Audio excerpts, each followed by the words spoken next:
اللهم صل على محمد وآل محمد۔ کچھ افراد ایسے ہیں کہ جن پر رمضان کا روزہ رکھنا واجب نہیں ہے، اگر ان کے لیے بہت دشوار ہو رہا ہو تو یہ روزہ چھوڑ سکتے ہیں۔ مثلا حاملہ عورت ہے جس کا وضع حمل کا وقت، جس کی ڈلیوری کا وقت بہت قریب ہے، یا مثلا دودھ پلانے والی عورت ہے اور دودھ پلانے کی وجہ سے روزہ اس کے لیے دشوار ہو رہا ہے، چاہے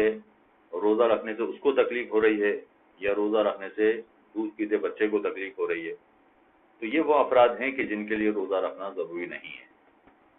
اور ڈلیوری کا مسئلہ بھی ایسا ہی ہے کہ ڈلیوری کی وجہ سے، روزہ رکھنے کی وجہ سے یا تو بچے کو تکلیف پہنچ رہی ہے یا روزہ رکھنے کی وجہ سے خود اس عورت کو، حاملہ عورت کو تکلیف پہنچ رہی ہے، تو ان سب کو بھی روزہ چھوڑنے کی اجازت ہے۔ کچھ باتیں یہاں پیش نظر رکھنا ضروری ہے کہ اگر روزہ رکھنا ان کے لیے تکلیف کا سبب بن رہا ہو تبھی ان کو روزہ چھوڑنے کی اجازت ہے، ورنہ بہت ساری حاملہ عورتیں ایسی ہیں کہ جن کے لیے روزہ نقصان نہیں پہنچاتا، نہ ان کے بچے کو نقصان پہنچاتا، تو اگر نقصان نہیں پہنچ رہا روزے کی وجہ سے، نہ خود اسے پہنچ رہا ہے نہ بچے کو نقصان پہنچ رہا ہے،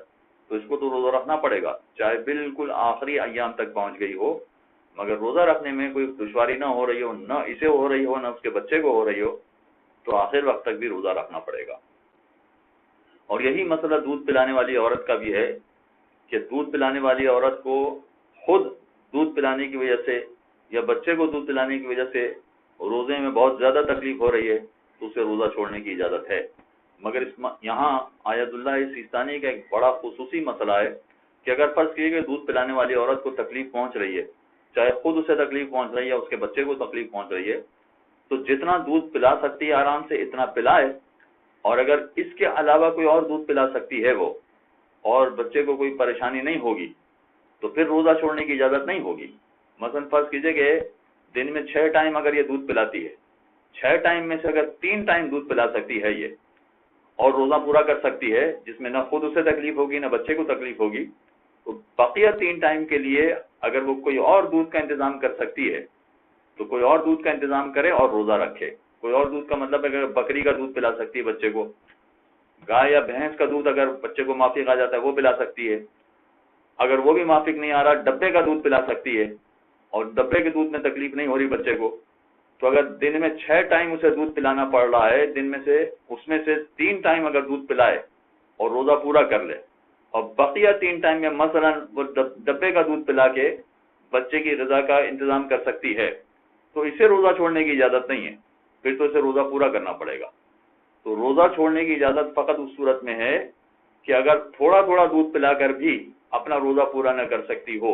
بالکل ہی روزہ رکھنے کے قابل نہ ہو تو روزہ چھوڑنے کی اجازت ہے، ورنہ بکری کا دودھ پلا کر یا ڈبے کا دودھ پلا کر اور اس طرح سے آدھا اپنا دودھ پلا کر اور آدھا ڈبے کا پلا کے اس طرح سے بھی اس کے لیے روزہ مکمل کرنا ممکن ہے، تو پھر روزہ رکھنا پڑے گا، پھر روزہ چھوڑنے کی اجازت نہیں ہے۔ اور اسی طرح سے کچھ اور افراد بھی ہیں جن کو روزہ چھوڑنے کی اجازت ہے، مثلا بڑھاپا چاہے مرد کا ہو یا عورت کے لیے ہو، یا وہ شخص کے جس کو پیاس کی بے انتہا تکلیف ہوتی ہے، ہر تھوڑے دیر میں اسے پانی چاہیے ہوتا ہے، مگر ان تمام میں بھی صورتحال اور فارمولہ یہی ہے کہ روزہ اگر یہ رکھیں، چاہے بوڑھا مرد ہو، بوڑھی عورت ہو، یا مثلا پیاس کی بیماری والا شخص ہو، اگر روزہ رکھیں تو انتہائی تکلیف میں مبتلا ہو جائیں گے، انتہائی پریشانی میں مبتلا ہو جائیں گے، تو ان کو روزہ چھوڑنے کی اجازت ہے، ورنہ بڑھاپے میں بھی اگر 90 سال کی عمر ہو گئی ہے مگر روزہ رکھنے سے تکلیف نہیں ہو رہی ہے تو اگر جب بڑھاپا ہے مگر پھر بھی روزہ رکھنا پڑے گا، چاہے مرد ہو یا عورت ہو۔ تو بڑھاپے میں روزہ چھوڑنے کی فقط اس صورت میں اجازت ہے کہ روزہ ان کو نقصان پہنچا رہا ہے، بہت زیادہ ان کو زحمت ہو رہی ہے، بہت زیادہ تکلیف ہو رہی ہے روزہ رکھنے میں، تب روزہ چھوڑنے کی ان کو اجازت ہے۔ اور یہ تمام افراد جو روزہ چھوڑیں گے تو ان کو ہر روزے کے بدلے میں ایک مطعم یعنی 3 پاؤ خوراک والی کوئی چیز کسی غریب شیعہ کو دینی ہے، اور بعد میں اگر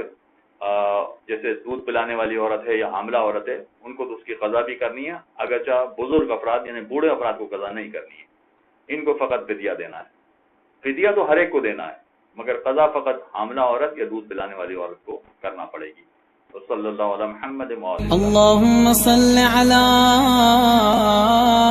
محمد وآل محمد.